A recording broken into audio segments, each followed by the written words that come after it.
Buenos días a todos. Iniciamos este día viernes 10 de marzo del 2023 la clase de leyes procesales de familia. Antes de todo, mencionarles que les he mandado un correo electrónico recordándoles que las actividades, la que le había mencionado, está para este día domingo entregarla en la plataforma de la universidad o aula virtual. No sé si la lograron ver. Sí, buenos días. Buenos días. ¿Tienen alguna pregunta con respecto a eso? Si bien es cierto, son de las, no les quise poner de las medidas cautelares en este momento, que es lo que estamos viendo, porque pues todavía no sé si lo lograría terminar, pero ya lo de los sujetos procesales, lo que hemos visto, ¿verdad? Es también de la competencia, es de eso el laboratorio, que también eso va a venir en el examen también, ¿verdad? Entonces, quiero que también por ahí vayan ustedes contestando. Les insisto, por favor, que sigan las indicaciones que establezca, que pongo ahí en la, ¿cómo se llama? En la plataforma y también en las indicaciones del trabajo. ¿Qué quiero decir con eso? Que todos tienen que trabajar, todos. Eso implica que cada uno tiene que dar respuesta a las preguntas, cada uno de los integrantes, y posteriormente hacerme una conclusión de lo que llegan como grupo. Puede ser que sea la conclusión igual que la mayoría de compañeros, ¿verdad? Y entonces eso es lo que ustedes me van a decir, ¿verdad? Esto es con el fin de que saquen pues una mejor nota, si es posible, pues el 10, y yo con gusto se los voy a poner, ¿verdad? Pero por favor sigan esas indicaciones, ¿verdad? Que esas son las rúbricas que nos exige la universidad que consignemos y que también, pues obviamente yo se las consigno a ustedes para que ustedes las sigan al pie, ¿verdad? ¿Se comprende? Sí, Jaime licenciado. Alexander. Sí, dígame, Elena.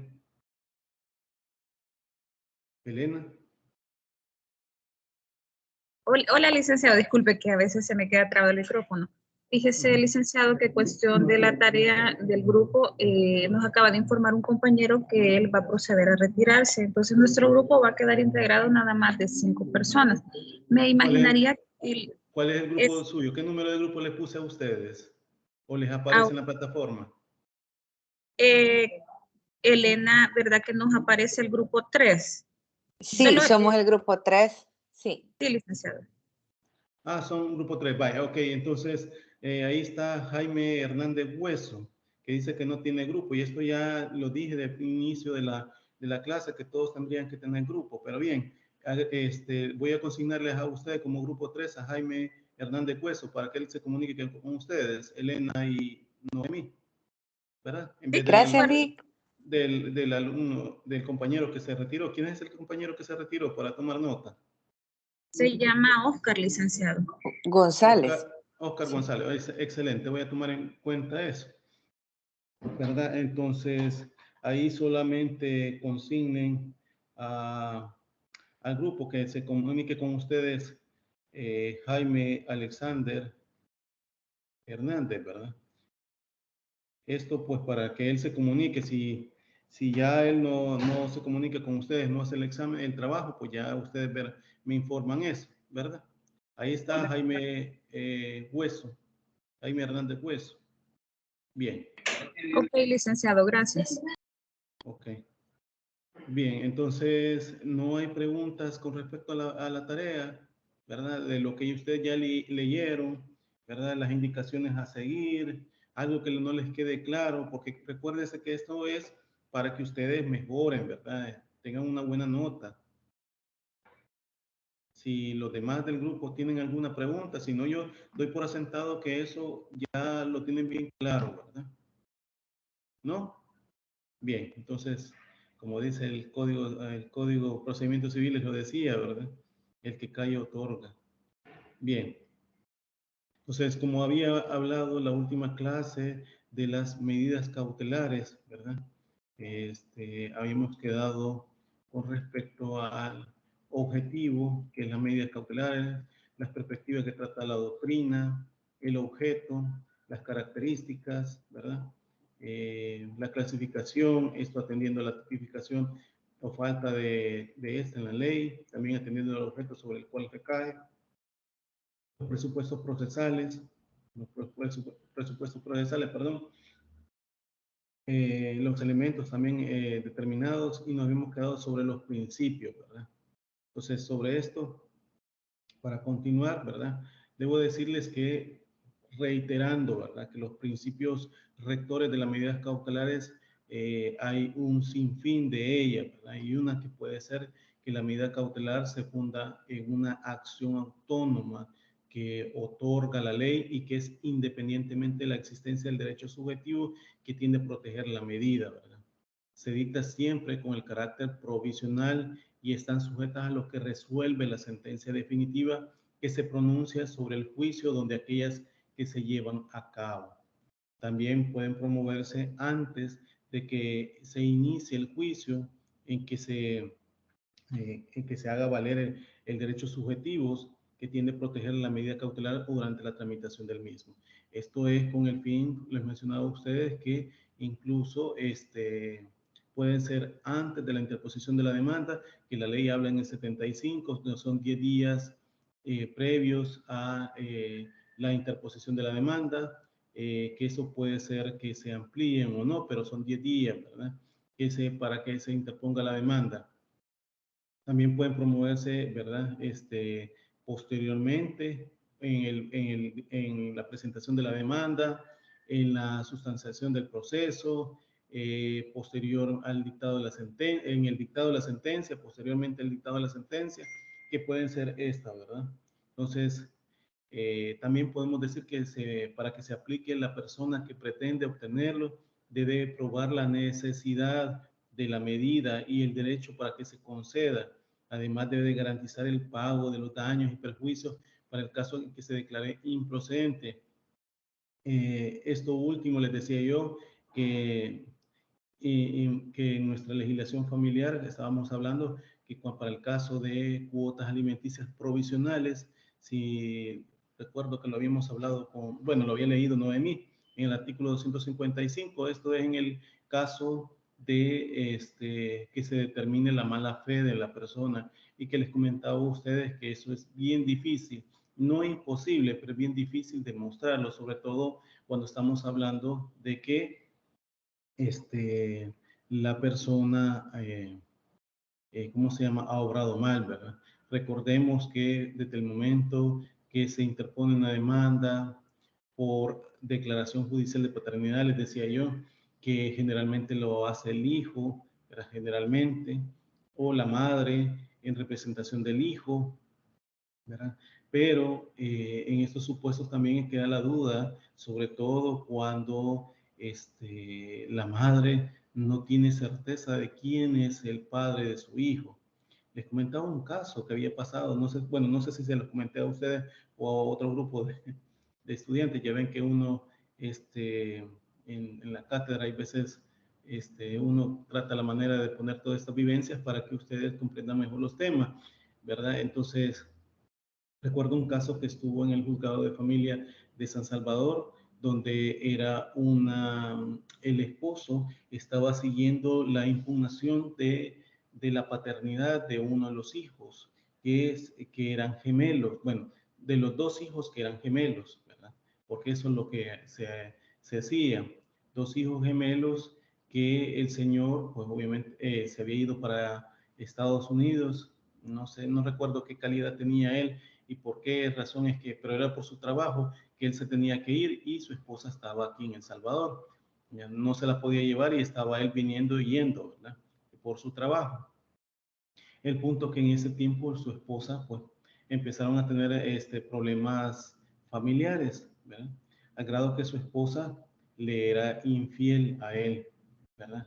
Entonces, el detalle está que en una de esas, ella quedó embarazada, y pues quedó embarazada de gemelos, ¿verdad?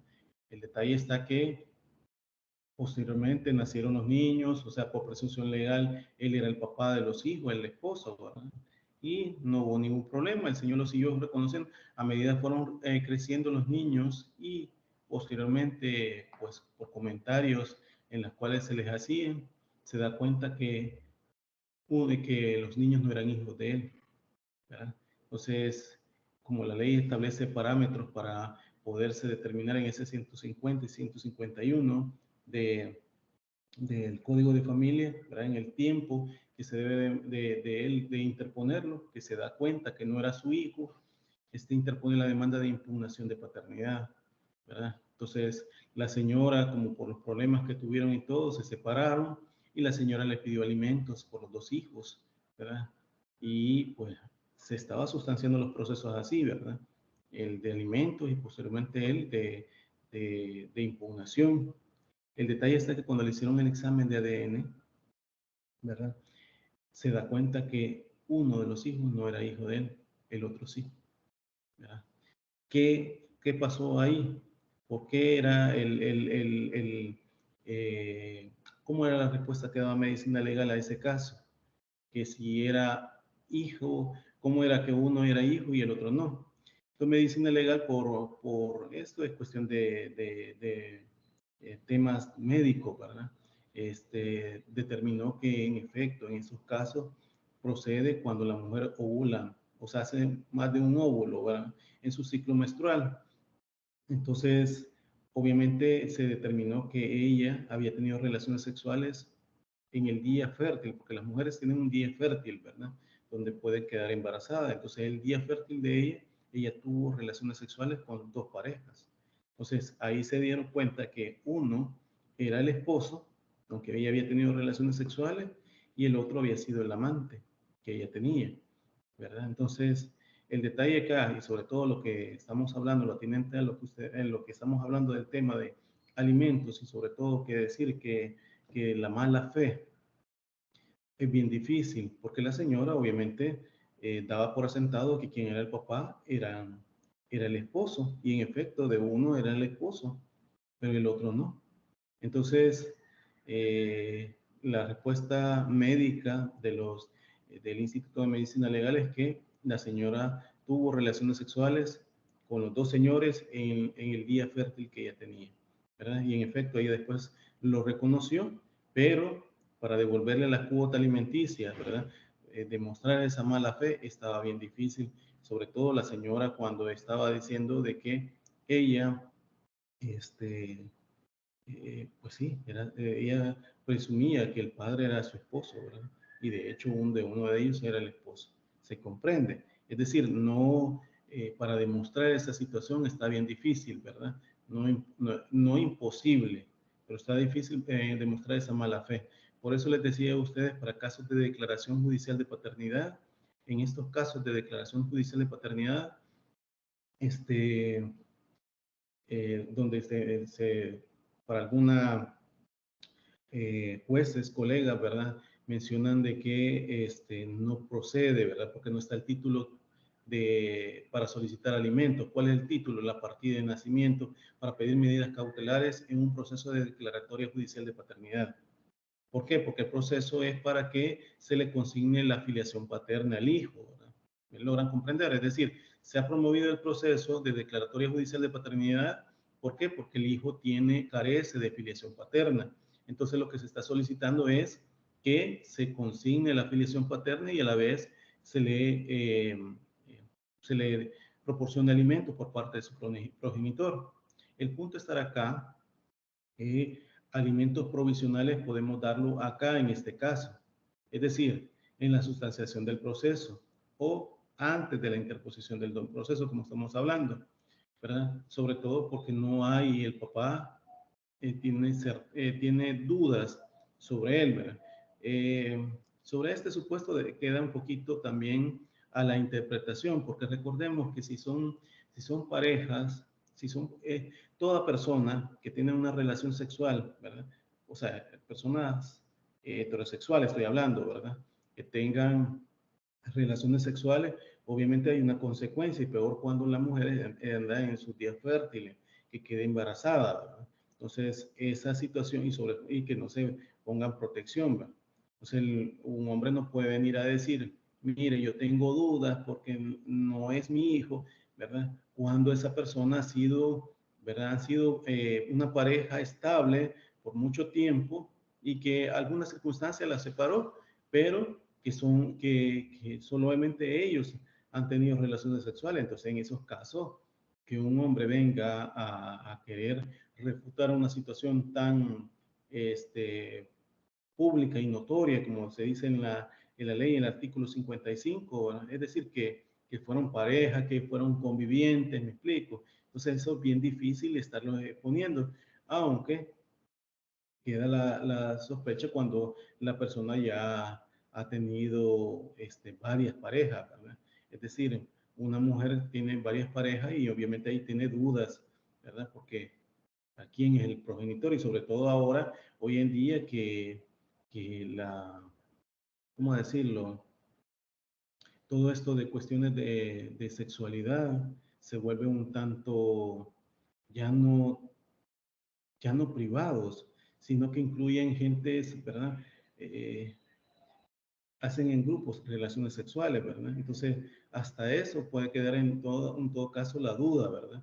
Y esto, pues sí, se da, ¿verdad? Gente que tiene relaciones sexuales en grupo y por ende no sabe, ¿verdad? Quién es el progenitor, ahí tal vez podría ser, ¿verdad? Pero el contrario, que digamos una persona que solamente se mantiene, que fueron convivientes, o en todo caso que no fueron convivientes, que fueron novios, ¿verdad? Y que eso ha perdurado durante el tiempo, ahí sí que un hombre esté diciendo, ese no es mi hijo, ya es porque realmente, ¿verdad? Ya él es por decir no por no, ¿verdad? Ahí estaríamos hablando, pero por esa razón queda como que la duda, ¿verdad? Y consignarle cuota alimenticia provisional en esos casos o no, ¿verdad? Dependerá el material, ¿verdad? De cómo se consigne, ¿verdad? Pienso yo que el material me refiero a la relación de los hechos, como se plantean en la demanda, y ahí se puede pedir alimentos. Recuérdense que los presupuestos para el dictado de la medida cautelar son, como se lo había mencionado antes, ¿verdad? La apariencia de buen derecho y el peligro de la demora. Entonces, en esos casos, ustedes pueden comprender que ahí se puede hacer la solicitud. Obviamente hay que consignarle al juez, ¿verdad? La procedencia de la medida cautelar y perfectamente se puede consignar, ¿verdad? Claro, queda un espacio de duda, pero como les repito, para casos bien extremos sobre los que ya les había mencionado yo, gente que tiene relaciones sexuales no solo con una pareja, ¿verdad? Gente que hace relaciones sexuales en grupo, y ahí obviamente, ¿verdad? Queda la duda. Ahí sí, ¿verdad? Si se le plantea así al juez, obviamente el juez no le va a dar una medida cautelar de cuota alimenticia. Pero si estamos hablando de una convivencia, estamos hablando de un noviazgo donde solamente ha sido únicos, ¿verdad? Entre ellos, ¿verdad? Teniendo relaciones sexuales. Entonces, creo que ahí procede, sobre todo que es más, son hechos evidentes y notorios y que probablemente ahí van a dar el resultado para dar una medida cautelar de cuota alimenticia provisional. ¿Se comprende? ¿Se comprende? Bien, vamos a mencionando sobre eso, ¿verdad? También otro de los principios es que se otorgan sin perjuicio de tercero. Recordemos que cuando estoy hablando que se otorgan sin perjuicio de tercero es que no se le debe dar audiencia a la contraparte. Es decir, si vamos a dar medida cautelar de cuota alimenticia, una anotación preventiva, ¿verdad? Entonces no hay que darle audiencia, o sea, vamos a notificar lo previo al dictado de la medida cautelar. Las medidas cautelares se dan sin audiencia de la contraparte, ¿verdad? Esto para que lo tomen en cuenta y eso es uno de los principios, ¿verdad? Esto también lo ha dicho la Sala de lo Constitucional, y no solamente porque lo diga la Sala de lo Constitucional, sino que también se ha dicho a nivel de jurisprudencia de que de esa forma se dictan las medidas cautelares.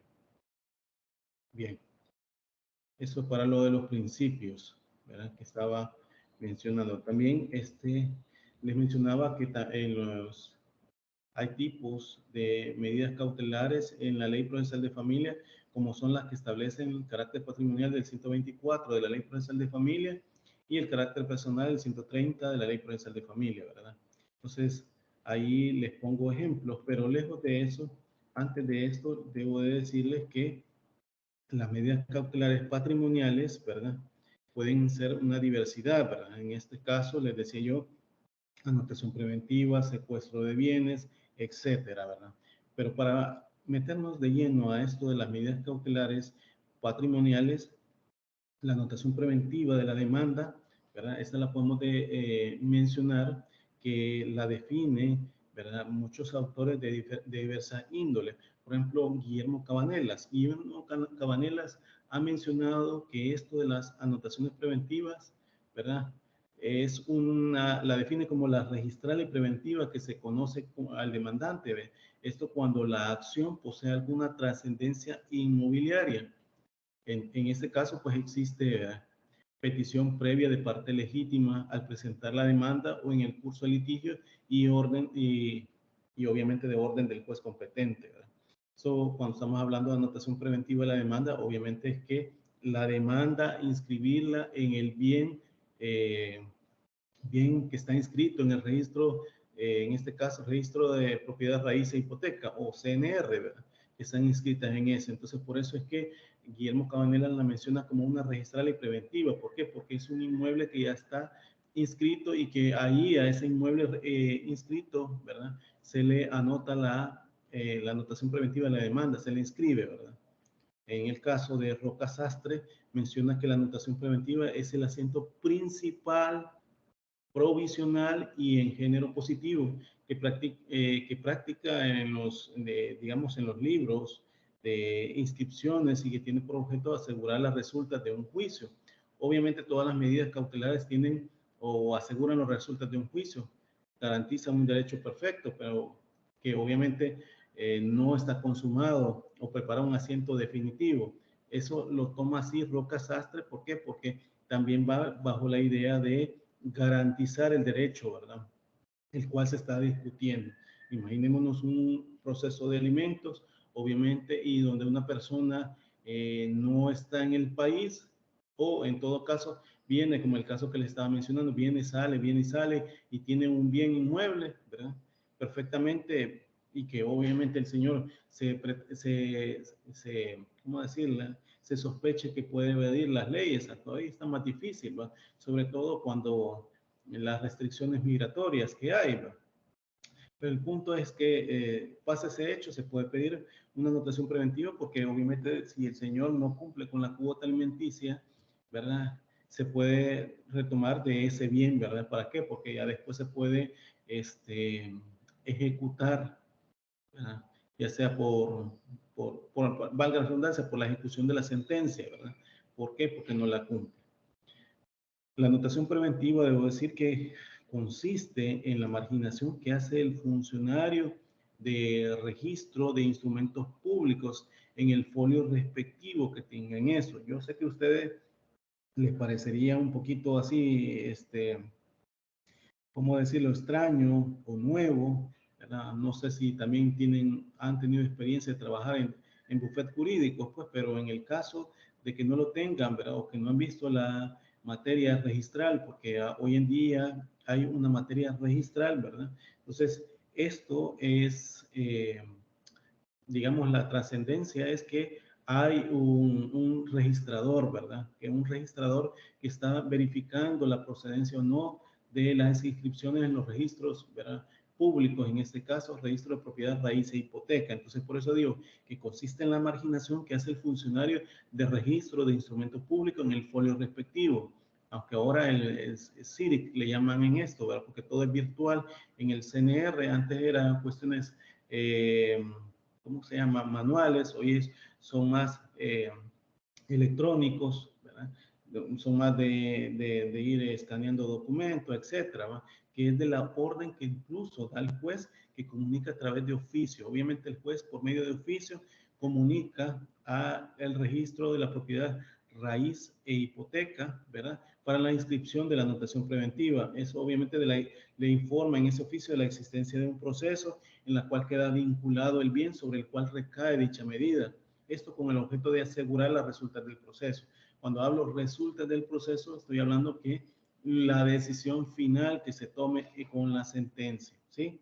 Porque con la sentencia se verificará la procedencia o no de la anotación preventiva, y en el evento que se determine que es una persona que incluso no quiere pagar, no se presentó el proceso, ¿verdad?, esa medida cautelar puede mantenerse. Eso les mencionaba que el tiempo de duración lo establece el 76 y lo deja el 76 de la Ley Procesal de Familia y lo deja al libre arbitrio del juez o jueza de familia.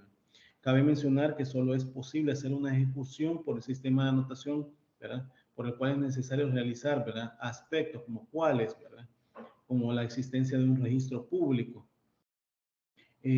Para hablar de la anotación preventiva, o anotación preventiva en la demanda, es necesario que existan registros públicos, como les mencionaba, donde se puede anotar y donde el público pueda consultarlos, porque son registros públicos.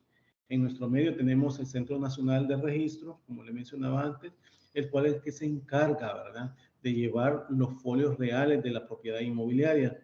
Los registros forman parte de la compleja organización del tráfico jurídico, asumiendo un cometido de publicidad a diversos niveles y de acuerdo a la situación jurídica publicada, ¿verdad?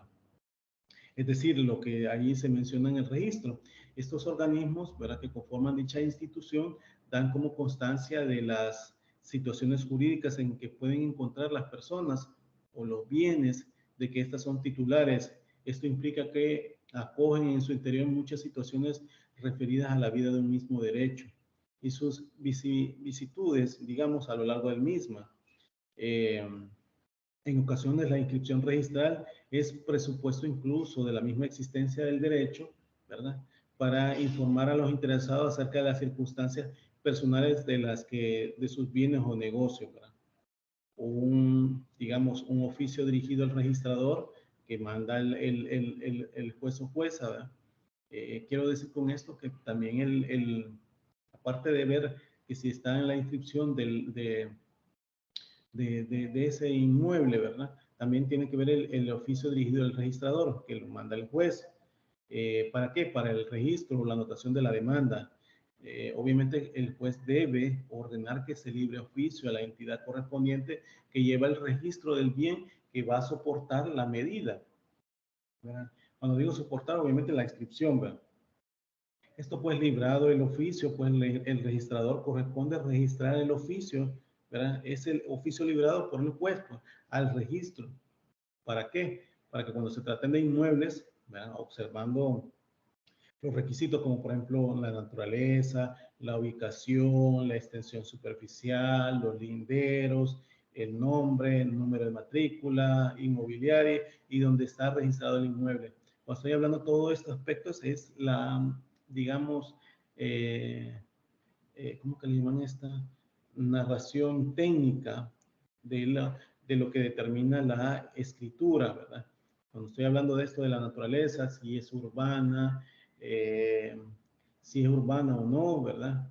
Si su ubicación, en qué departamento, municipio se encuentra, su extensión superficial, cuánto tiene todo el terreno de extensión, sus linderos, ¿verdad? Esos son los nombres contra quién están lindando, que hoy en día ya no se pone como antes, ¿verdad?, en la escritura, pero hasta eso, al número de matrícula inmobiliaria que se establece, porque recordemos que a pesar del tipo de sistema que ocupa el registro o el CNR, para en la inscripción de los inmuebles, porque antes era un registro, no me acuerdo cómo se le llamaba, antes del CIRIC, ¿verdad?, que era el manual, pero le manejaban un número de matrícula. Hoy con el CIRIC es otro tipo de matrícula, ¿verdad?, etcétera. Entonces todo eso se debe establecer en el oficio. ¿Para qué? Para que el registrador tenga certeza de dónde, ¿verdad?, viene ese inmueble, o para consignar la medida cautelar. En materia familiar existe una disposición jurídica que se refiere a la cancelación de la anotación preventiva de la demanda, la cual es, digamos, unitaria y uniforme a los demás casos en que se haya el decreto de la anotación preventiva. Esta es la que establece el artículo 267 del Código de Familia. No sé si me lo pueden leer alguno de ustedes, por favor.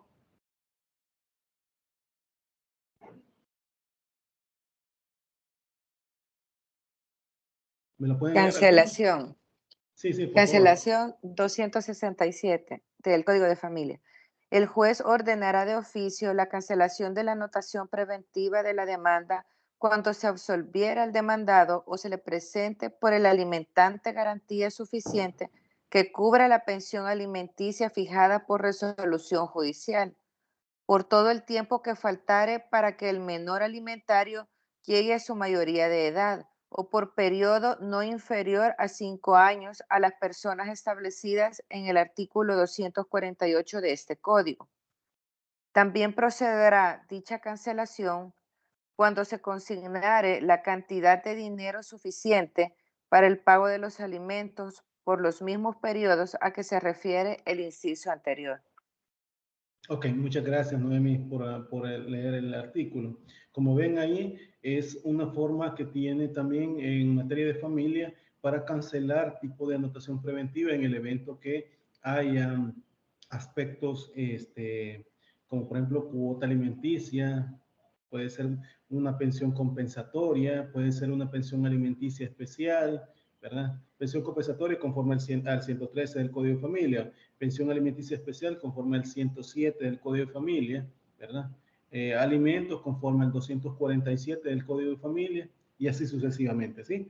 En ese supuesto, ¿verdad? Que hemos pedido la anotación preventiva de la demanda es que acá se establece por este artículo que también si hay suficiente garantía para determinarlo perfectamente, pues se pueden cancelar la anotación preventiva de la demanda. ¿Se comprende? ¿Se comprende? Bien. Sí. Gracias, Noemí. Gracias. Bien, entonces esto era por digamos, la anotación preventiva de la demanda. También puede ver el secuestro preventivo de bienes. Cuando hablo del secuestro preventivo de bienes, ustedes pueden verlo en el artículo 2006 del Código Civil.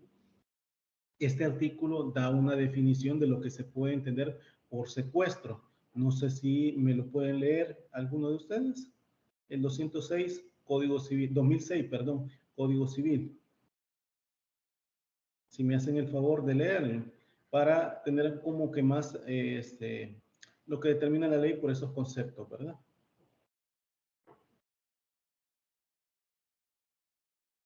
Lo leo yo entonces. Por favor, no. Artículo Gracias. 2006 del Código Civil. El secuestro es el depósito de una cosa que se disputan dos o más individuos en manos de otro que debe restituirla al que obtenga una decisión a su favor. El depositario se llama secuestre. Ok, gracias, Noemí. Como ven, en materia de familia, por norma expresa, opera en procesos de disolución del régimen patrimonial de comunidad diferida al establecer el artículo 131, inciso segundo, este tipo de medida cautelar. Si me puede hacer el favor, Noemí, de leerme el artículo 131, inciso segundo, del Código de la Ley Procesal de Familia. De la ley. Ajá, 131. 131, inciso segundo. Ok. Disolución judicial. Inciso segundo. El demandante podrá solicitar como medida cautelar la anotación preventiva de la demanda y el secuestro preventivo sobre los bienes que se puedan ser objeto de gananciales y de los comunes que estuvieran en cabeza de la otra parte. En este caso se respetarán los derechos de terceros. Ok, gracias, Noemí. Como ven, este tipo de medida cautelar también la establece como nominadas la Ley Procesal de Familia en el artículo 131 de la Ley Procesal, ¿verdad?, de Familia en el inciso segundo, ¿verdad? Y esto no impide que el interesado pueda solicitar el secuestro, ¿verdad? En casos como, por ejemplo, les mencionaba yo a ustedes, pensión alimenticia especial, perdón, pensión compensatoria, artículo 113 del Código de Familia, pensión alimenticia especial, artículo 107 del Código de Familia. Puede ser también nulidad de matrimonio, esto lo establece el artículo 101 del Código de Familia, ¿sí?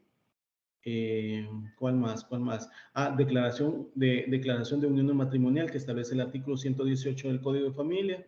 Alimentos, les mencionaba el 247, ¿verdad? Siempre del Código de Familia. Y tutelas, que lo establece el artículo 279, siempre del Código de Familia, ¿sí? Por lo que vemos, ¿verdad? Son en estos casos que les he mencionado,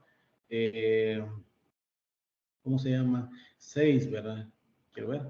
pensión compensatoria, pensión alimenticia especial, nulidad de matrimonio, declaratoria de unión matrimonial, alimentos y tutela, ¿verdad? Para que puedan ver que este tipo de, se pueden pedir en este caso, secuestro, ¿verdad? De esos aspectos como anotación preventiva, ¿sí? Perdón, ¿puede repetir? Pensión compensatoria especial, No, pensión alimenticia. alimenticia. Pensión compensatoria. Ajá, Pensión compensatoria, pensión alimenticia especial, ajá. nulidad de matrimonio, declaratoria judicial de unión no matrimonial, ¿sí? Ujú. Alimentos Gracias. y tutela, ¿verdad? Eso lo pueden ver los artículos para que los vayan cotejando, ¿verdad? 113, 107, 101, 118, 247 y 279, todo del Código de Familia. ¿Se logra captar? ¿Sí? Ok, Sí, Lique. ok, gracias. Bien, eso era para la anotación preventiva y el secuestro de bienes que les mencionaba yo a ustedes, en este caso para que se puedan establecer, ¿verdad? Como anotación preventiva, como medida cautelar, perdón, en este caso. También podemos decir en los casos de alimentos provisionales, les decía yo que muchos autores mencionan sobre este caso de cuotas alimenticias provisionales, obligaciones alimenticias provisionales, le llaman algunos. Pero, por ejemplo, Sara Montero la llama como una obligación alimenticia. ¿Por qué? Porque ella menciona que es el deber que tiene un sujeto llamado deudor alimentario de promover a otro llamado acreedor alimentista, y esto pues de acuerdo con la capacidad del primero, ¿verdad? Y la necesidad del segundo, en dinero o en especie, lo necesario para subsistir, ¿verdad? Cuando estoy hablando primero y segundo, es que estamos hablando de alimentante, que es quien lo da, y el alimentario a quien se favorece, ¿verdad? Soma Rivas menciona también, para conceptualizar cuota alimenticia provisional, que es el derecho que tiene una persona a exigir alimentos de otra, con la cual generalmente se encuentra ligada por el parentesco que tiene, ¿verdad? Y que tiene un sólido fundamento en la equidad, en el derecho natural, ¿verdad? Que se puede establecer. Uy. Hola, hola. Hola, hola. Sí, se escucha. Sí, permítame que se me fue la...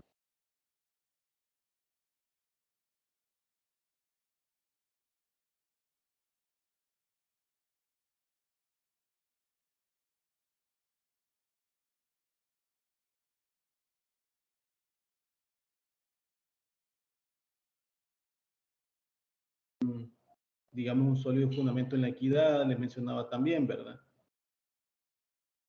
Asimismo, en el derecho natural, ¿verdad? Porque también, obviamente, el derecho natural, no hay que dejar de lado esa situación, ¿verdad? El sentido, pues, porque por lo natural que su hijo, ¿verdad? Porque también esa es una naturaleza por la cual se da el alimento, ¿verdad? Y de esa manera el legislador ha establecido una ley que no se hace, en la ley que no se hace sino reconocer un derecho más fuerte que ella misma y darle mayor importancia y relieve, dice, en este caso, Somarriba, ¿verdad? El artículo 247 establece que son alimentos, bueno, si me lo pueden leer ahí, el 247, por favor, para que vamos viendo la consonancia del artículo. Lo leo, licenciado. Vaya, por favor, hágame el favor de leerlo. Concepto, artículo 247. Son Gracias, Elena. prestaciones que permiten satisfacer las necesidades de sustento, habitación, vestido, conservación de la salud y educación del alimentario. Muchas gracias, Elena. Como ustedes ven acá, el concepto que da la ley, ¿verdad? Es que son alimentos, ¿verdad? Los toma como una prestación, ¿verdad? Que esto es con el fin de satisfacer las necesidades de sustento, habitación, vestido, conservación, salud y educación. Sobre esto último de habitación, fue objeto de reformas que se hicieron por parte de el, ¿cómo que se llama? De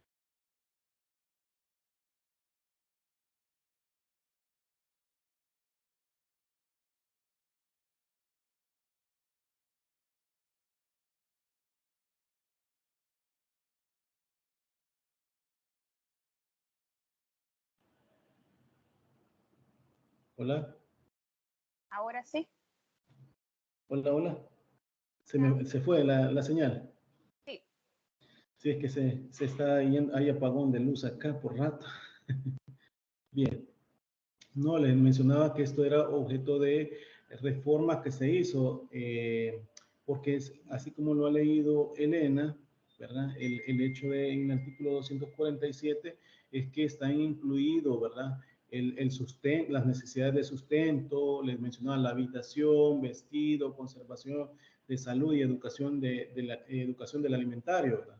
Pero la reforma se hizo en qué sentido? Por el uso de la vivienda familiar, por lo de la reforma que se establecía el uso de la vivienda familiar, ¿verdad?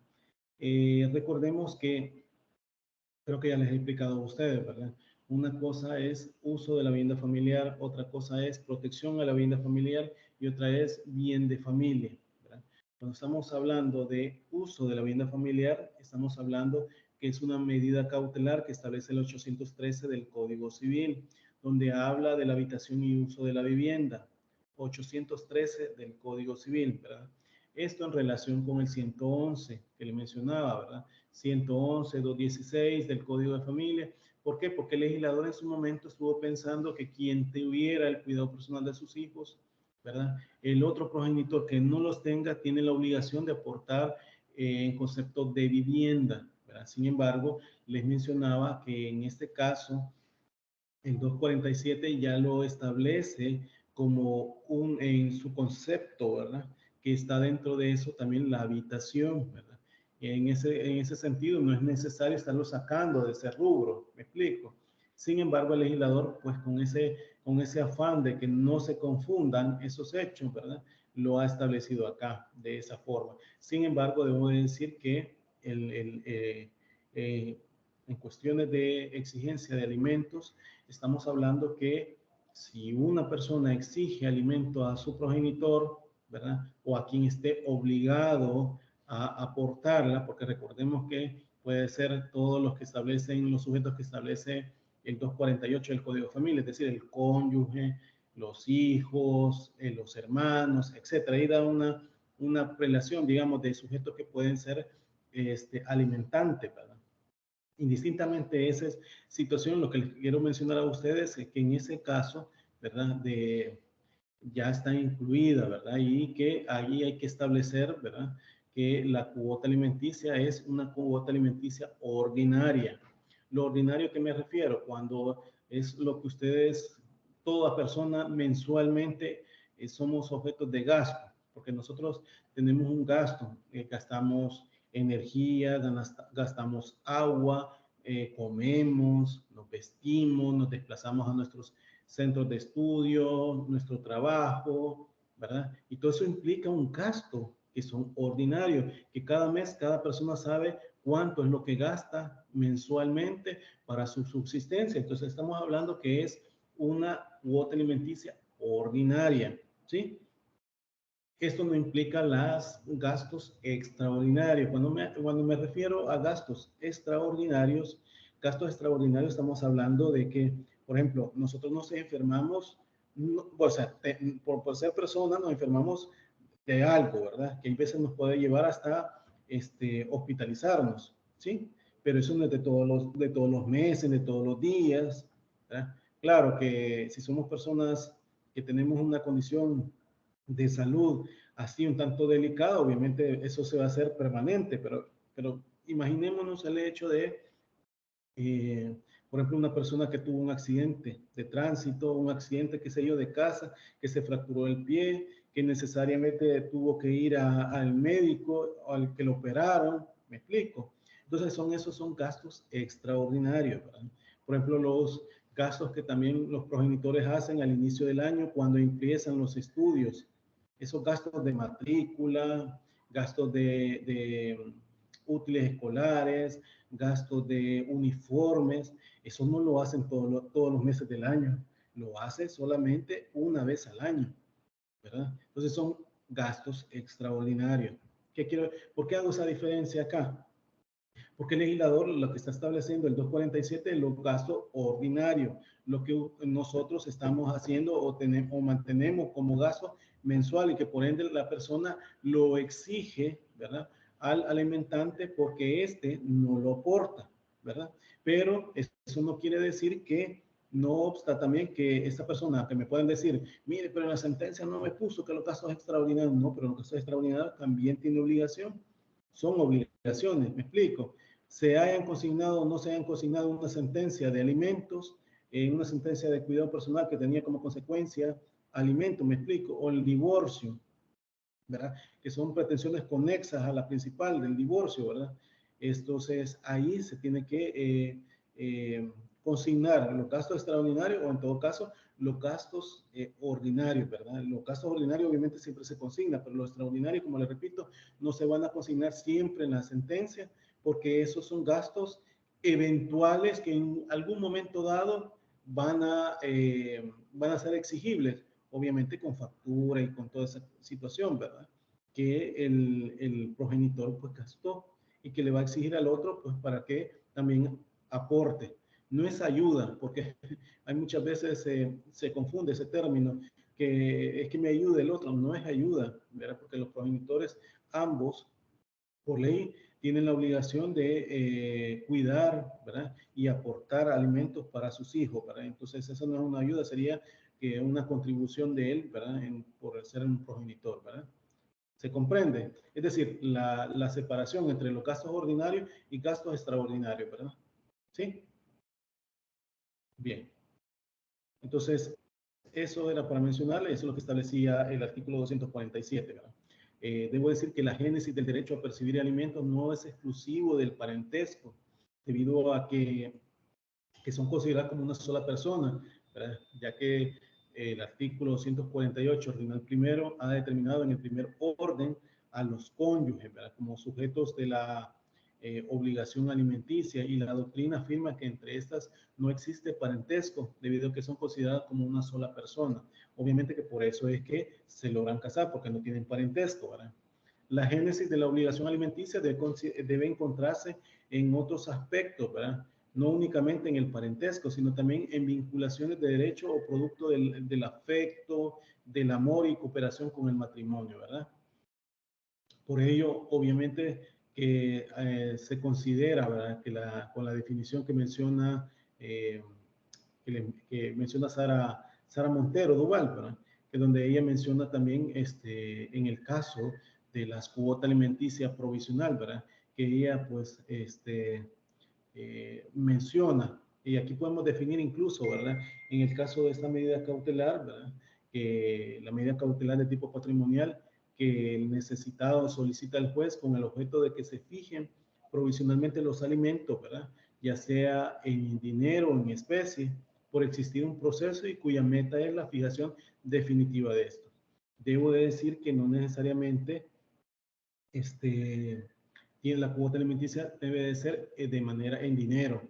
Recordemos que en nuestro país, sobre todo, ¿verdad?, hay muchas familias, ¿verdad?, de escasos recursos. Entonces, obviamente, esas familias de escasos recursos viven porque son, digamos, agricultores, ¿verdad? Y que ellos, ¿verdad?, de eso trabajan, pues, de ir sembrando cultivos, y de eso, pues, aportan alimento a sus hijos, ¿verdad? Entonces, no le podemos exigir a una persona, ¿verdad?, que no recibe dinero o mensual, porque no es un asalariado, simplemente es una persona, un agricultor que obviamente vende sus productos, y de ahí recibe sus ingresos, pero también de eso ayuda a su familia. Entonces, en este caso podemos decir que las obligaciones también se pueden dar de especie. No digo que para todos los casos, porque estamos hablando también que hay aspectos en los cuales el progenitor puede darlo en dinero, ¿verdad? No en especie. Estamos hablando de casos muy excepcionales que obviamente en ese caso podemos decir que puede darlo en especie. ¿Se comprende? ¿Se comprende?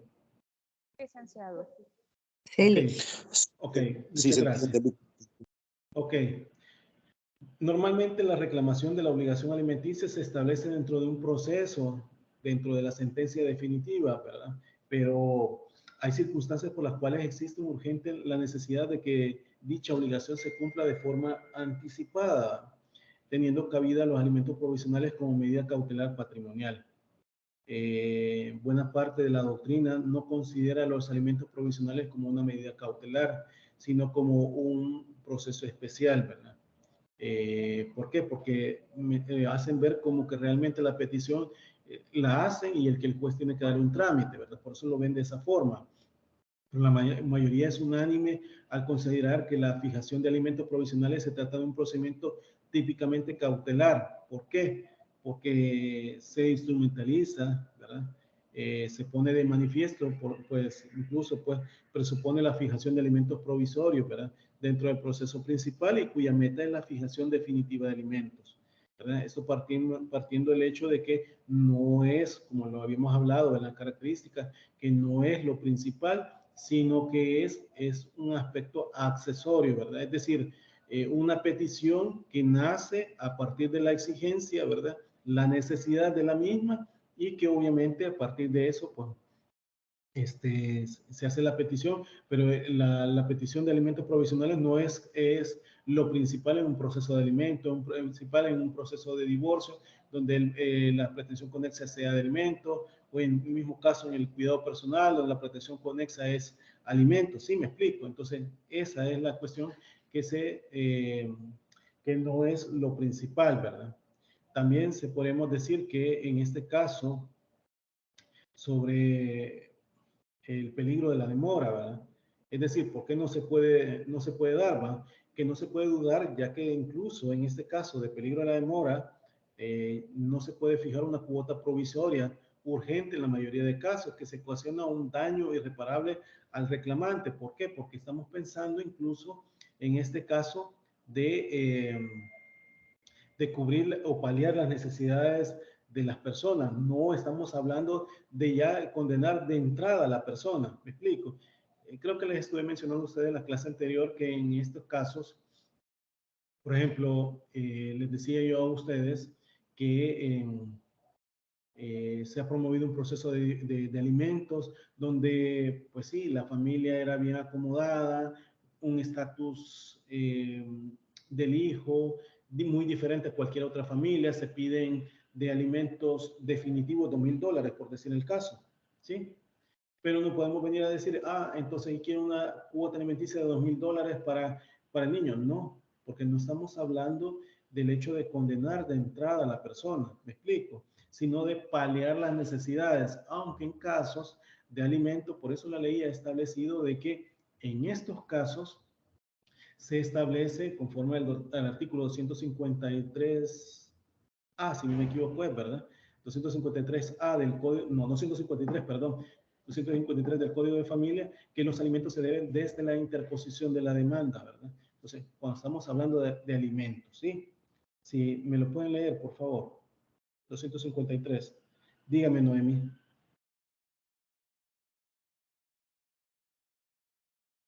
Una consulta, es que en uno de los artículos que leí, pero ya no logro ubicarlo, mencionaba a una tercera parte. Entonces, ¿cuál podría ser un ejemplo de una tercera parte en este caso? Es que mire, vean, estamos hablando en primer lugar del 248, donde habla la prelación de alimentos de los sujetos, ¿sí? Entonces, en ese caso estamos hablando que primero es el cónyuge, lo dice ahí, va, después los hijos, después los hermanos y así va, ¿verdad? Cuando estamos hablando de un tercero que puede establecer una cuota alimenticia, ¿verdad? Porque, por ejemplo, imaginémonos, usted ha seguido con su hijo solicitando alimentos, ¿sí?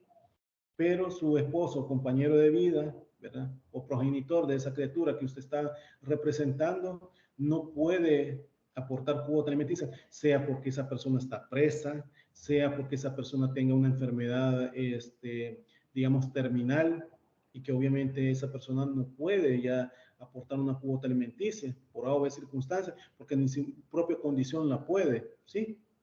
Entonces la ley establece que en esos casos obviamente se puede pedir a otras personas, pueden ser los abuelos, ¿verdad? De los niños que pueden aportar una cuota alimenticia, pero obviamente se debe determinar esa condición del progenitor, o sea, digamos el deudor principal, por decirlo así, es decir, el padre o el progenitor que es el principal obligado, ¿verdad? Sí, me explico. Entonces, cuando estamos hablando de una tercera persona, cuando estamos hablando de una tercera persona, pueden ser esos casos, en esos supuestos donde realmente el primer obligado no puede cumplir con la cuota alimenticia, por A o B circunstancias no la puede hacer, pero obviamente hay que llegar hasta lo último con esa persona para determinarlo. Recordemos que alimentos, ¿verdad? Tiene consecuencias penales, ¿verdad? Sobre todo para la persona que no cumple, porque y si usted, en el supuesto que estamos hablando del ejemplo, imaginemos su pareja, sea su ex compañero de vida, sea su ex esposo, ¿verdad? Que usted está pidiendo alimentos para su hijo y que, ¿verdad? Usted no sabe de su existencia, dónde se encuentra, pero si usted sabe que hay bienes de él, ¿verdad? En el país, usted puede perfectamente iniciar el proceso de alimentos. ¿Para qué? Para que se establezcan y después ejecute sobre esos bienes de esta persona. ¿Me explico? Pero si usted no sabe nada, ni la existencia de él, ni si tiene bienes, o sea, usted ha hecho toda la investigación posible y no tiene nada usted de información de esa persona. Usted le va a seguir el proceso hasta culminarlo, ¿verdad? Entonces, si ya no se puede, entonces usted sí, sigue con las otras personas, ¿verdad? En este caso pueden ser incluso hasta los abuelos, ¿verdad? Los hermanos de sus hijos, porque pueden ser que usted tenga hijos que sean bastante menores a los hermanos de esta criatura, ¿verdad? Que puede tener hermanos que sean profesionales o qué sé yo, que trabajen y que pueden ostentar y pueden dar alimento, ¿verdad? Lo que quiero decir con esto es que no necesariamente vamos a llegar, si usted ya llegó hasta lo último para este obligado a la cuota alimenticia, usted dice, ya no puedo, ya no hay nadie que me ayude. No, puede seguir esa prelación y esa es otra. Pero claro, agotar, dice la ley, y se ha mantenido hasta por jurisprudencia, que usted tiene que agotar con el principal obligado, ¿verdad? Estamos hablando de promover procesos de alimento o el que legalmente corresponda, porque puede ser que usted esté casada, ¿verdad? Y se pide el divorcio y ahí dentro del divorcio usted pide la cuota alimenticia de sus hijos, ¿verdad? Etcétera, o pérdida de la autoridad parental, donde ahí también se establezca. Le digo así, una diversidad de procesos que usted puede iniciar, porque también el cuidado personal, ¿verdad? Si en el evento usted no sea una persona, que haya sido una persona que haya tenido hijo con esta persona, no teniendo una convivencia, no estado casada, sino que así nomás tuvo su hijo, ¿verdad? Un encuentro eventual y que eso pues surgió el niño, ¿verdad? Entonces, porque también puede ser en unión matrimonial. Estoy poniéndole más ejemplos, pero por eso digo que hay una diversidad. Gracias, Lick. Sí, súper. Ok, gracias. Elena, dígame, Elena. Escucha, licenciado. Sí, le escucho, Elena. Sé que sobre este caso, sí, yo ya en mi familia existe un caso similar, ¿verdad? Porque tengo un familiar de que se fue para España, entonces el hijo necesitaba su pensión y no la pudo dar porque se fue. Perdón, Elena, se le escucha como entrecortado. No sé si será que lo tiene en ¿cómo que se llama esta? ¿En speaker su teléfono? Sí, ¿y ahora? Ahora sí me escucha. Hoy sí ya le escucho mejor. Okay. Gracias. Que le estaba comentando de que un familiar se fue para España, entonces dejó su hijo acá en El Salvador. La madre de no lo hallaba manera de comunicarse, entonces a quien le recayó fue un tercero, que fue a la hermana del papá del niño. Entonces, ahora ella le pasa la cuota alimenticia al niño. Entonces, sobre esto es lo que usted estaba hablando, o sea, es un ejemplo claro, ¿verdad? Sí, sí. Muchas gracias, Elena, por comentarnos un caso, ¿verdad? De lo que ya estoy hablando yo y que en efecto de esa forma se debe seguir. Gracias, Elena, por comentarnos el caso. Bien, entonces, les decía, ¿verdad? En este caso, pues sobre el peligro de la demora, ¿verdad? Obviamente, aunque no se puede dudar, ¿verdad? Para fijar una cuota provisional, ¿verdad? Que en la mayoría de casos se ocasiona un daño irreparable al reclamante, porque eso puede pasar, ¿verdad?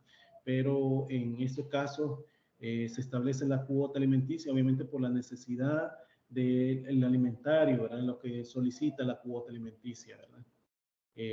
O personas necesitadas, ¿verdad?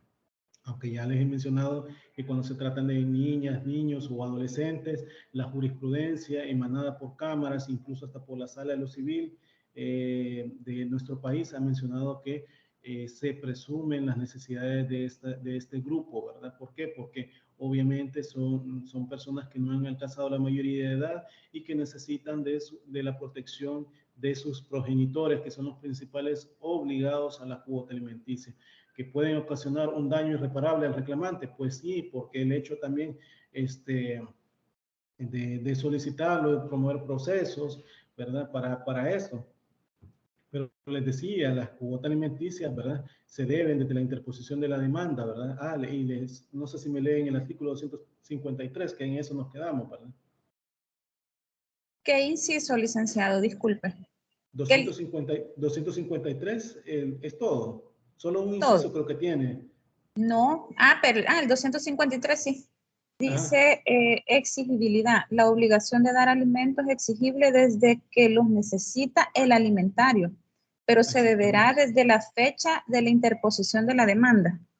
Exactamente. Sobre esto debo de decirle, ¿verdad? Que hay jurisprudencia en la cual se ha mencionado que cuando el objeto principal es alimentos en los procesos, se deben desde la interposición de la demanda, ¿sí? ¿Qué quiero decir con eso? Por ejemplo, si ustedes promueven un proceso de alimentos, ¿verdad? Aunque no medie una medida cautelar de alimentos, ¿verdad? Según este artículo, ¿verdad? Hasta el dictado de la sentencia se retrotrae desde la interposición de la demanda, ¿sí? No es necesario una cuota alimenticia provisional, porque se debe desde la interposición de la demanda. Imaginémonos que ustedes interpusieron una demanda, ¿qué? Allá por agosto del año 2022, ¿sí? Y la sentencia salió este 10 de marzo del 2023, por decir un ejemplo. Entonces, la demanda, los alimentos que ustedes estaban solicitando, si en el evento fuera de $200, los deben ustedes desde septiembre. Bueno, no ustedes, pero sino que a la persona que ustedes le están exigiendo alimentos, ¿sí? Entonces, sin mediar medida cautelar, ustedes se deben. Eso no obsta también para que ustedes, dentro de ese proceso, pidan alimentos provisionales, ¿verdad? Pero, obviamente, eso es para paliar las necesidades del alimentario, porque no tiene que ser la cuota definitiva que ustedes están, porque ya estaríamos hablando que ustedes ya sancionaran a la persona desde la entrada, que ya $200 puede pagar, me explico, ¿verdad? Entonces, sí se comprende el ejemplo, es decir, desde la interposición de la demanda, siempre y cuando sea lo principal, porque en divorcio, por ejemplo, en divorcio, ¿qué es lo principal en un proceso de divorcio, qué es lo principal que se tiene que resolver? ¿Sí? Les pregunto, ¿qué es lo principal que se debería de resolver en un proceso de divorcio? Una La persona que me pensión, conteste. la pensión alimenticia, si esta lo exige, dice, No, compensatoria, perdón. ok, La gracias. separación de ambos. Sí, sí, sí. Es el divorcio. Lo principal del divorcio, indistintamente, digamos, el motivo por el cual está pidiendo, porque estamos hablando que cuando son procesos, pueden ser contenciosos, la segunda y tercera causal del artículo 106 del Código de Familia, ¿sí? Entonces, la segunda causal es por separación de los cónyuges durante uno o más años consecutivos. La tercera es por ser intolerable la vida en común de los cónyuges, ¿sí? Entonces, pero el proceso de divorcio, ¿qué es el objeto que pretendemos seguir en esos procesos? Es el divorcio. Ustedes están pidiendo el divorcio principal, ¿sí? Ese es el primer objetivo que ustedes quieren probar. Y obviamente si es por separación, como lo dice Noemí, va a demostrar usted la separación y esa separación va a dar como consecuencia el decreto del divorcio. ¿Sí? Eso es lo principal. Como consecuencia, por lo conexo, como lo establece el 111 y 115 del Código de Familia, ¿cuáles van a ser? La pretensión de cuidado personal, cuota alimenticia y régimen de visita. Esas serían las pretensiones conexas al divorcio. Si no se decreta el divorcio, o sea, usted no demostró el divorcio, ya sea porque es ser intolerable a la vida en común del cónyuge o ser o por separación de los cónyuges durante uno o más años consecutivos, usted no lo demostró, el juez no tiene la obligación de resolver sobre las pretensiones conexas al divorcio, ¿verdad? Las que ya mencioné, cuidado personal, régimen de visita y cuota alimenticia. En este caso, ¿verdad? Se deben desde el dictado de la sentencia, porque el juez, como consecuencia del divorcio, ¿verdad? Consigna la cuota alimenticia, ¿sí? ¿Me logran entender? Es decir, no es lo principal. Eso es lo que establece el artículo 253, es que si lo principal es consignar una cuota alimenticia, pues se va a deber desde la interposición de la demanda. ¿Se comprende? ¿Se comprende? Sí, licenciado, sí. Ok. O sea, para que no se confundan, ¿verdad? Porque si estamos hablando de que es otro tipo de proceso y aunque lleve pretensiones conexas, que estamos hablando de cuota alimenticia, no se deben desde la interposición de la demanda. ¿Por qué? Porque no es lo principal, ¿verdad? A tratarse o a discutirse, ¿verdad? Entonces, sobre esto es lo que les mencionaba. Bien, los alimentos provisionales también debo decir, ¿verdad? O alimentos provisorios como los definitivos forman parte de una estructura la cual es la prestación dineraria o puede ser en especie, como le dije antes, ¿verdad?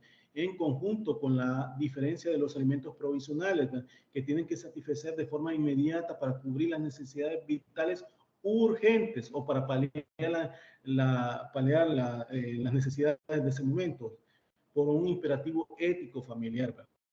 Nuestra legislación familiar en el artículo 255 del Código de Familia, que ya muy bien lo leyeron, el 139 literal A y 124, ¿verdad? Literal B creo que es, estos dos últimos de la Ley Procesal de Familia, si me lo pueden leer. Ya el 255 ya leímos de los alimentos provisionales, pero si me pueden leer el 139 literal A de la Ley Procesal de Familia y el 124 literal B, si no me equivoco. Dice el artículo... Yo es 139. Ok, Elena, 124. Le damos. Okay. Sí. Gracias, Derecho Noemí. a investigar la paternidad o la maternidad, artículo 139. El hijo tiene derecho a investigar quiénes son sus progenitores. Ese derecho se transmite. Perdón, Noemí. 139 de la Ley Procesal de Familia, no de la Código ley. de Familia. A ver.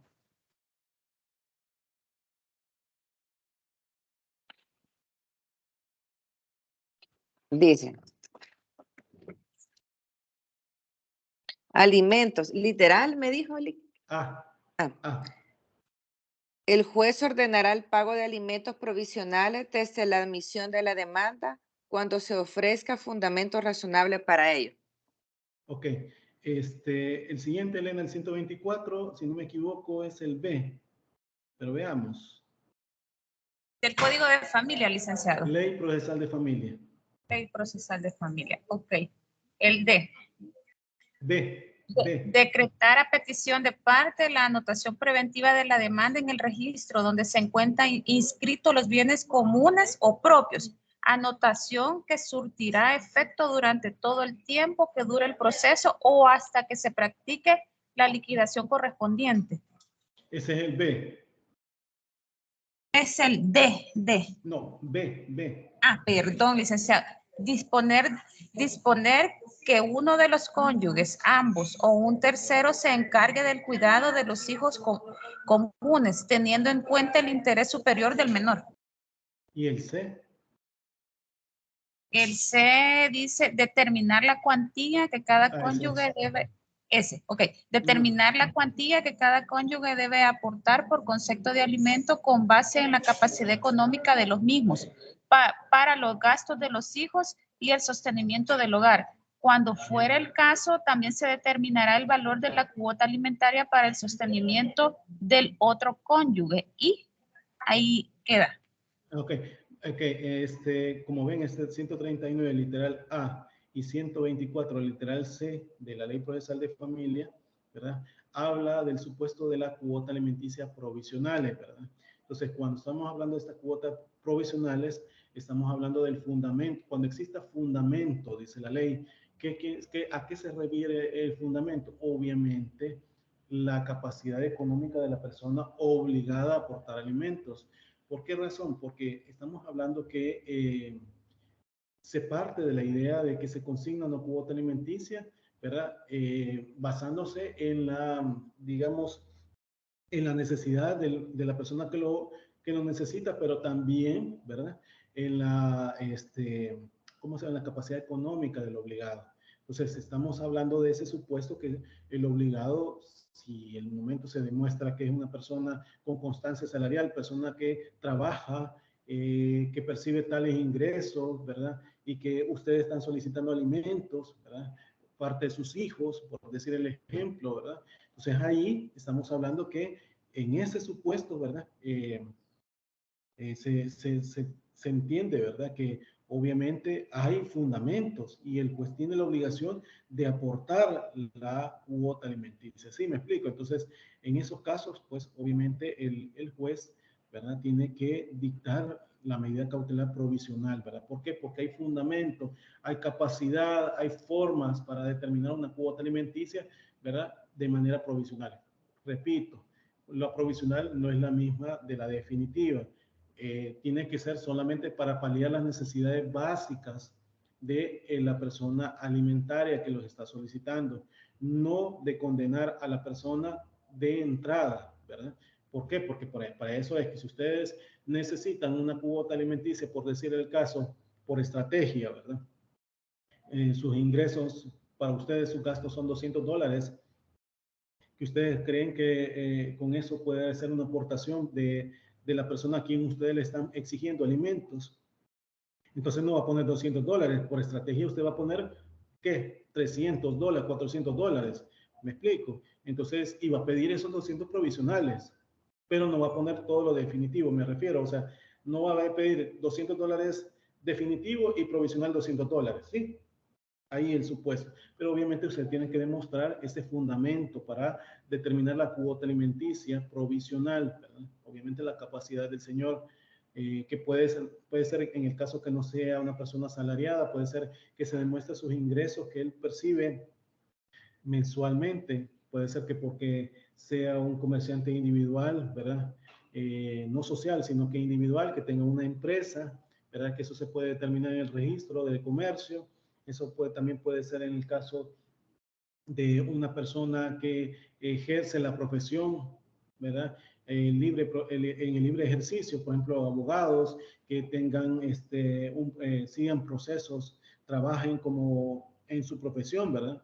Qué sé yo, contadores, qué sé yo, enfermeras, médicos, ¿verdad? Que no estén asalariados, pero sin embargo, por su profesión también pueden recibirlo, ¿verdad? Entonces, en esos casos estamos hablando también que ustedes, pues, pueden ir determinando ese supuesto. ¿Cómo podemos ver a esas personas que en el caso tengan ingresos? Obviamente esas personas declaran como profesionales, declaran en el Ministerio de Hacienda, y como en el Ministerio de Hacienda declaran, obviamente ahí se determina cuáles son sus ingresos mensuales, ¿verdad? Que como profesionales en el libre ejercicio lo reciben, ¿verdad? En los efectos de los alimentos provisionales, debo decir que un primer efecto que puede establecer es el carácter jurídico de los alimentos provisionales. Con esto concluyo, ¿va? Lo cual constituye el ser en esta una condición de procedencia para el nacimiento potencial de otras cautelares, o sea, medidas cautelares me refiero, como el embargo, la restricción migratoria que también puede establecerse, ¿va? Que obviamente se establece a partir de la asignación de la cuota alimenticia. Esto pues obteniendo el solicitante por parte del juez o jueza de familia la cautela de los alimentos provisionales, ¿verdad?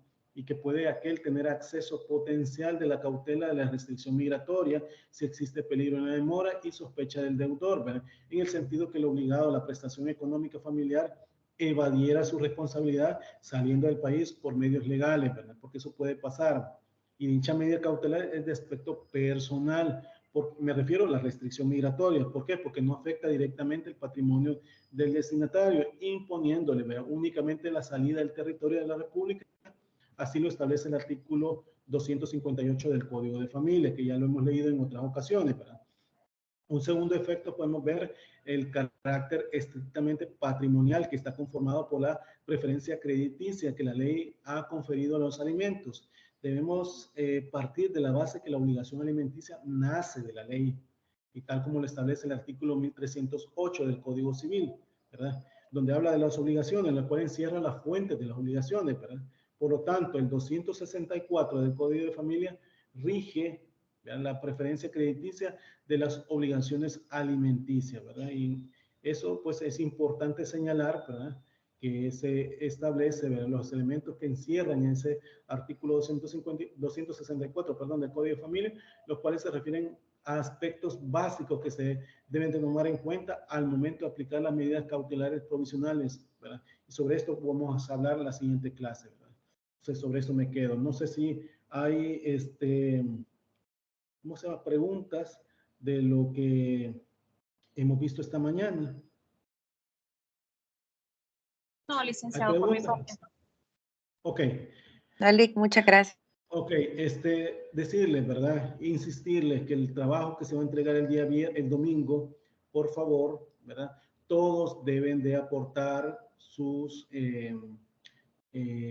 respuestas a las preguntas que he mencionado, todos los integrantes del grupo, y obviamente hacer una conclusión, ¿sí? Eso es lo que quiero que me plasmen en el trabajo. Y asimismo me digan quiénes trabajan y quién no. En el caso de Elena y Noemí, que ahora les he puesto otro integrante a ustedes, en caso de Jaime Hernández Hueso, ¿verdad? Igual, ¿verdad?, en esa misma condición hacerlo, por favor, ¿verdad? Bien, que tengan un feliz día, ¿verdad? Cuídense. Gracias. Feliz fin de semana.